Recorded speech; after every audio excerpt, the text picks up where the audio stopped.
ഇപ്പോൾ കഥാസാഗരം തയ്യാറാക്കി അവതരിപ്പിക്കുന്നത് ബോണി ജെ ബേസിൽ. നമസ്കാരം പ്രിയ ശ്രോതാക്കളെ, ഞാൻ ബോണിയാണ്. ഇന്നത്തെ കഥാസാഗരം ഇവിടെ ആരംഭിക്കുന്നു. കഥാസാഗരം എന്താണെന്ന് അറിയാത്തവർക്ക് വേണ്ടി പറയുകയാണ്. കഥാസാഗരം കഥകളുടെ പരിപാടിയാണ്. ഓരോ എപ്പിസോഡിലും ഓരോ കഥ കേൾക്കാം. നാടോടി കഥകളും മുത്തച്ഛി കഥകളും ഇതിഹാസ കഥകളും പുരാണ കഥകളും ഐതിഹ്യങ്ങളും അങ്ങനെ കഥകളുടെ പരിപാടി. അതിൻ്റെ കൂടെ കുറച്ച് സമകാലിക വിഷയങ്ങളും ചർച്ച ചെയ്യപ്പെടും. അപ്പോൾ ഇന്ന് ഞാൻ പറയാൻ പോകുന്ന ഒരു ചൈനീസ് നാടോടി കഥയാണ്. വളരെ ചെറിയൊരു കഥയാണ്, രസകരമായ ഒരു കഥ. കേട്ടുകൊള്ളുക.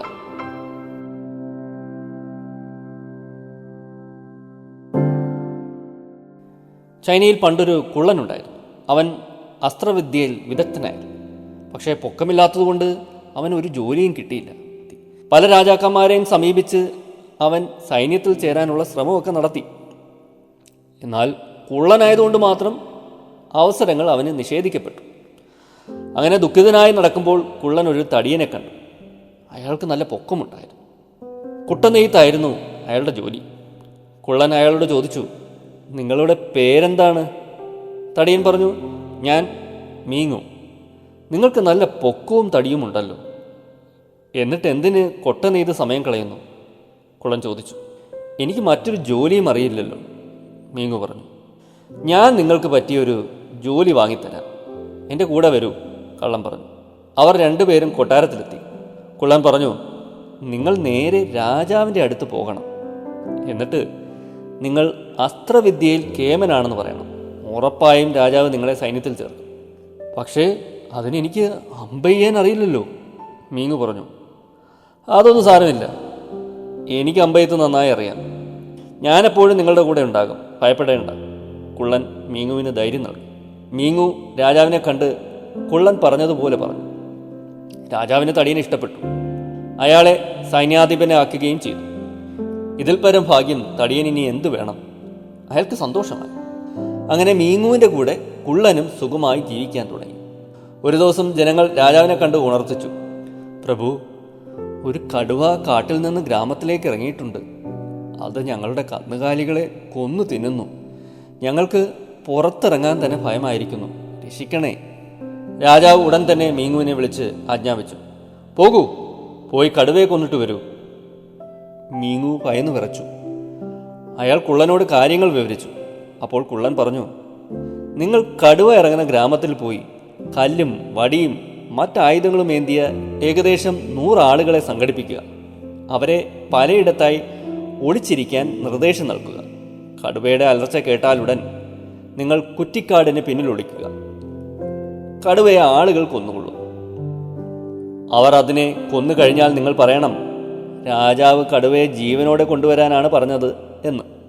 ഇത് കേൾക്കുമ്പോൾ രാജാവിൻ്റെ ശിക്ഷ ലഭിക്കുമെന്ന് ഓർത്ത് അവർ പേടിച്ച് വിറയ്ക്കും. നിങ്ങളാണ് കടുവയെ കൊന്നതെന്ന് നിങ്ങൾ രാജാവിൻ്റെ അടുത്ത് പോയി പറയണം. ശിക്ഷ പേടിച്ച ആളുകൾ സത്യം പുറത്തു പറയുകയുമില്ല. നിങ്ങൾ അവരെ രക്ഷിച്ചുവെന്ന് അവർ വിചാരിക്കുകയും ചെയ്യും. മീങ്ങു കുള്ളൻ പറഞ്ഞതുപോലെ പ്രവർത്തിച്ചു. കടുവയെ കൊന്ന് വിജയശ്രീലാളിതനായി തിരിച്ചെത്തിയ അയാൾക്ക് രാജാവിൻ്റെ പ്രത്യേക പാരിതോഷികം ലഭിക്കുകയും ചെയ്തു. ഇതിൽ അയാൾ കുറച്ച് അഹങ്കരിക്കുകയും ചെയ്തു. ദിവസങ്ങൾ കടന്നുപോയി. അയൽ രാജാവ് ആക്രമിക്കാനെത്തി. ശത്രുക്കളെ തുരത്തി ഓടിക്കാൻ രാജാവ് മീങ്ങുവിനോട് കൽപ്പിച്ചു. അതോടെ അയാളുടെ അഹങ്കാരമെല്ലാം പമ്പ കടന്നു. ഗത്യന്തരമില്ലാതെ മീങ്ങു കുള്ളൻ്റെ സഹായം തേടി.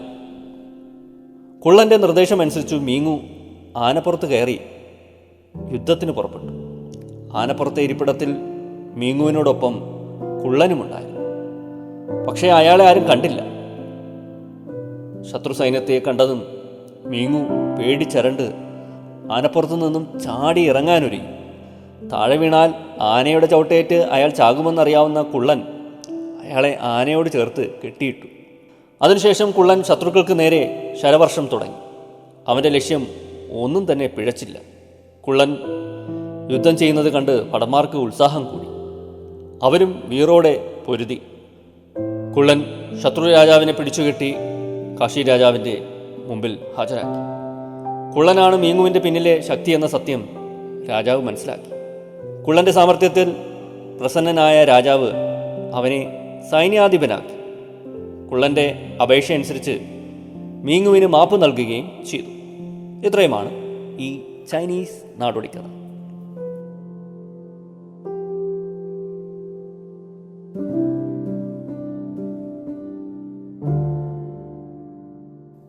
ഇതിനകത്തൊരു കുള്ളൻ്റെ ബുദ്ധിവൈഭവമാണ് നിറഞ്ഞു നിൽക്കുന്നത് ഈ കഥയിൽ. നമുക്ക് പലപ്പോഴും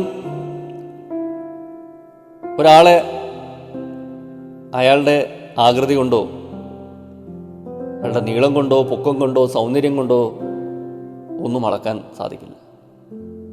അയാളുടെ ഭംഗി കൊണ്ടോ അല്ലെങ്കിൽ അയാളുടെ ആകാരവടിവ് കൊണ്ടോ അയാളോ അവളോ ആരോ ആയിക്കോട്ടെ, ഒരു വ്യക്തിയുടെ ഭംഗിയോ സൗന്ദര്യമോ ശരീരത്തിൻ്റെ വലിപ്പമോ നീളമോ ഒന്നും കൊണ്ട് ഒരു വ്യക്തിയെ അളക്കാൻ സാധിക്കില്ല. ആ വ്യക്തിത്വം എന്ന് പറയുന്നത് വേറെ പല കാര്യങ്ങളുമാണ്. കഴിവ് എന്ന് പറയുന്നത് ഇതൊന്നുമല്ല. ശാരീരികമായ അവസ്ഥാവിശേഷങ്ങളൊന്നുമല്ല. അപ്പോൾ ഇവിടെ അതാണ് ആ കുള്ളൻ തെളിയിക്കുന്നത്. ഈ കഥയിൽ ഈ കുള്ളൻ തെളിയിക്കുന്നത് അയാളുടെ ബുദ്ധിവൈഭവമാണ് ഇവിടെ ഈ കഥയിൽ നിറഞ്ഞു നിൽക്കുന്നത്. അയാൾക്ക് സൈന്യത്തിൽ വലിയൊരു സ്ഥാനം വേണം. അതിനയാൾ സഞ്ചരിക്കുന്ന വഴികളാണ് നമ്മൾ കാണുന്നത്. ഒരു ചെറിയ പൊക്കമില്ലാത്ത മനുഷ്യൻ ഒരു വലിയ രാജ്യത്തെ സൈന്യത്തെ നേരിടുകയാണ്. അവിടുത്തെ അതായത് ശത്രു രാജാവിനെ പിടിച്ചുകെട്ടി തൻ്റെ രാജാവിൻ്റെ മുമ്പിൽ കൊണ്ട് നിർത്തുകയാണ് ഈ കുള്ളൻ. അസ്ത്രം എയ്ത് അമ്പരപ്പിക്കുകയാണ്.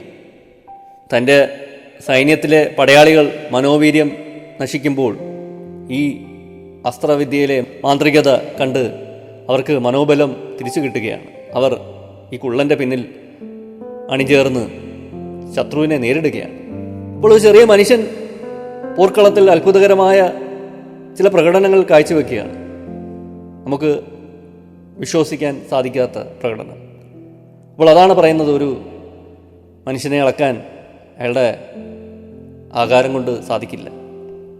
സുന്ദരനായതുകൊണ്ടോ അല്ലെങ്കിൽ സുന്ദരി ആയതുകൊണ്ടോ ഒന്നും ആന്തരികമായ ആ വ്യക്തിത്വം എന്ന് പറയുമ്പോൾ അത് ആന്തരികമാണ്, കുറേയേറെ ആന്തരികമാണ്. അതിൽ നിന്ന് സ്ഫുരിക്കുന്ന നന്മയും തിന്മയും കാരുണ്യവും ശക്തിയും തേജസ്സും ആത്മധൈര്യവും വീര്യവും എല്ലാം അത് ആകൃതിയുമായിട്ടൊന്നും ബന്ധമില്ല. അപ്പോൾ ചരിത്രം എടുത്തു നോക്കിയാൽ ഒട്ടനവധി ഇതണക്ക് വലിയ പൊക്കമില്ലാത്ത മനുഷ്യരെയൊക്കെ നമുക്ക് കാണാം. വളരെ പ്രശസ്തരായ പൊക്കമില്ലാത്ത മനുഷ്യരെ, അവരെയൊക്കെ ഒന്ന് നമ്മൾ ചരിത്രത്തിലൂടെ സഞ്ചരിച്ചാൽ ചരിത്രത്തിൽ നാഴികക്കല്ലുകൾ തീർത്ത ഒട്ടനവധി മനുഷ്യരെ, ഈ പൊക്കമില്ലാത്ത മനുഷ്യരെ കാണാം. ഞാൻ പൊക്കത്തിൻ്റെ കാര്യം പറഞ്ഞുകൊണ്ട്, ഒരു കുള്ളൻ്റെ കാര്യം പറഞ്ഞുകൊണ്ട് ഞാൻ അത്തരം ഒരു ചിന്തയിലോട്ടൊക്കെ കടന്നതാണ്. അമേരിക്കയിലൊക്കെ 5 ഫീറ്റ് 9.2 ഇഞ്ചസ് ഒക്കെയാണ് ഒരു സ്റ്റാൻഡേർഡ് ഹൈറ്റ്. അപ്പോൾ അങ്ങനെ വെച്ച് നോക്കുമ്പോൾ ഒട്ടനവധി പൊക്കം കുറഞ്ഞ മനുഷ്യരിവിടെ ഉണ്ട്, നമ്മുടെ ചരിത്രത്തിൽ ഉണ്ടായിരുന്നു. അവരൊക്കെ വളരെ മികവാർന്ന പ്രകടനം നടത്തിയ ഒട്ടനവധി പൊക്കം കുറഞ്ഞ മനുഷ്യരെ ചരിത്രത്തിൽ തൻ്റേതായ ഒരു സ്ഥാനം പടുത്തുയർത്തിയ ഒട്ടനവധി വ്യക്തികൾ. അതിലൊരാളാണ് യൂറി ഗാഗർ. അതേ അറിയാമല്ലോ, ബഹിരാകാശത്തേക്കൊക്കെ സഞ്ചരിച്ചൊരു വ്യക്തി, ആദ്യത്തെ മനുഷ്യനാണ് സ്പേസിലോട്ടൊക്കെ സഞ്ചരിച്ചത്, അല്ലെങ്കിൽ ഭൂമിയെ പ്രദക്ഷിണം വെച്ച ഒരു മനുഷ്യൻ, ഭൂമിയെ വലം വെച്ച ഒരു മനുഷ്യൻ എന്നൊക്കെ വേണമെങ്കിൽ പറയാം. അദ്ദേഹത്തിനെ സോവിയറ്റ് യൂണിയൻ ആദരിച്ചത് hero of the Soviet Union എന്ന ഒരു പരമോന്നത ബഹുമതിയൊക്കെ നൽകിയിട്ടാണ് 1961. ഈ യൂറി ഗാഗറിൻ്റെ ഹൈറ്റ് എന്ന് പറഞ്ഞത് 5 ഫീറ്റ് 2 ഇഞ്ചാണ്. അതങ്ങനെ യാസർ അറാഫത്ത്, പാലസ്തീനിയൻ നേതാവ്, അദ്ദേഹത്തിൻ്റെയും കണക്ക് 5 ഫീറ്റ് 2 ഇഞ്ചാണ്. ഇവരൊക്കെ ചരിത്രം സൃഷ്ടിച്ചവരാണ്. പിന്നിലോട്ട് പോയ വോൾട്ടയർ 5 ഫീറ്റ് 3 ഇഞ്ചാണ്. വോൾട്ടയറിനെ അറിയാമല്ലോ, ഫ്രഞ്ച് എഴുത്തുകാരനും ഫിലോസഫറും തത്വജ്ഞാനിയും ഒക്കെ ആയിരുന്നു. അദ്ദേഹത്തിൻ്റെ എഴുത്തുകൾ വിശ്വപ്രസിദ്ധമാണ്. സിവിൽ ലിബേർട്ടീസിനെ കുറിച്ചൊക്കെ വളരെ ക്രിയാത്മകമായിട്ടൊക്കെ എഴുതിയൊരു വ്യക്തിത്വമാണ്. അതോടൊപ്പം തന്നെ മതസ്വാതന്ത്ര്യത്തെക്കുറിച്ചുമൊക്കെ സാമൂഹിക മാറ്റങ്ങൾക്കൊക്കെ വേണ്ടി ഒട്ടേറെ ശ്രമിച്ചൊരു വ്യക്തിത്വമാണ്. Ludwig van Beethoven, German musician, സംഗീതജ്ഞൻ, കമ്പോസറും പിയാനിസ്റ്റും ഒക്കെ ആയിരുന്നു. ബീതോവൻ്റെ ഹൈറ്റ് എന്ന് പറഞ്ഞാൽ 5 ഫീറ്റ് 3 ഇഞ്ചാണ്. അതുപോലെ തന്നെ പാബ്ലോ പിക്കാസോ, ഒരു സ്പാനിഷ് പെയിൻറ്റർ, സ്കൾപ്ചർ ഒക്കെയാണ്. പാബ്ലോ പിക്കാസോ സ്പാനിഷ് ചിത്രകാരനും പെയിൻറ്ററും ശില്പിയുമൊക്കെയാണ്. അദ്ദേഹത്തിൻ്റെ ഹൈറ്റ് എന്ന് പറഞ്ഞാൽ 5 ഫീറ്റ് 4 ഇഞ്ചാണ്. തൻ്റെ പെയിൻറ്റ് ബ്രഷ് കൊണ്ട് അത്ഭുതങ്ങൾ കാട്ടിയ മനുഷ്യനാണ്.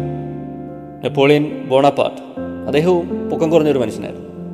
അതുകൊണ്ട് തന്നെ വിൻസ്റ്റൺ ചർച്ചിൽ, ബെനിറ്റോ മുസോളിനി, അദ്ദേഹവും പൊക്കം കുറഞ്ഞൊരു മനുഷ്യനായിരുന്നു. അലക്സാണ്ടർ ദ ഗ്രേറ്റ്, ലോകം പിടിച്ചടക്കാൻ പുറപ്പെട്ട അലക്സാണ്ടർ ദ ഗ്രേറ്റ്, പൊക്കം കുറഞ്ഞൊരു മനുഷ്യനായിരുന്നു. ജോസഫ് സ്റ്റാലിൻ, റഷ്യയിലെ അല്ലെങ്കിൽ USSR എന്ന് പറയണം, അതിൻ്റെ USSRനെ നയിച്ച ജോസഫ് സ്റ്റാലിൻ, അദ്ദേഹവും വലിയ പൊക്കമൊന്നുമുള്ള മനുഷ്യനല്ലായിരുന്നു. ലെനിനും അങ്ങനെ വലിയ പൊക്കമൊന്നുമുള്ള മനുഷ്യനല്ലായിരുന്നു. മഹാത്മാഗാന്ധി, നമ്മുടെ ഇന്ത്യയിൽ, അങ്ങനെ ഒട്ടനവധി പേരുകൾ നമുക്ക് പറയാൻ സാധിക്കും. അപ്പോൾ ലോകത്ത് പൊക്കമില്ലാത്തവർ അവരുടെ പ്രതിഭ കൊണ്ടും കഴിവുകൊണ്ടുമൊക്കെ വലിയ സ്ഥാനങ്ങളിലും ചരിത്രവും സൃഷ്ടിച്ചിട്ടുണ്ട്. അത് പറയാൻ വേണ്ടിയാണ് ഞാൻ ഇത്രയും കാര്യം പറഞ്ഞത്.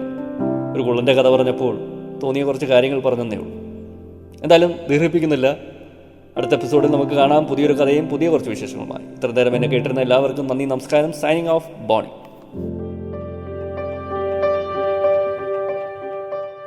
നിങ്ങളിതുവരെ കേട്ടത് കഥാസാഗരം. തയ്യാറാക്കി അവതരിപ്പിച്ചത് ബോണി ജെ ബേസിൽ.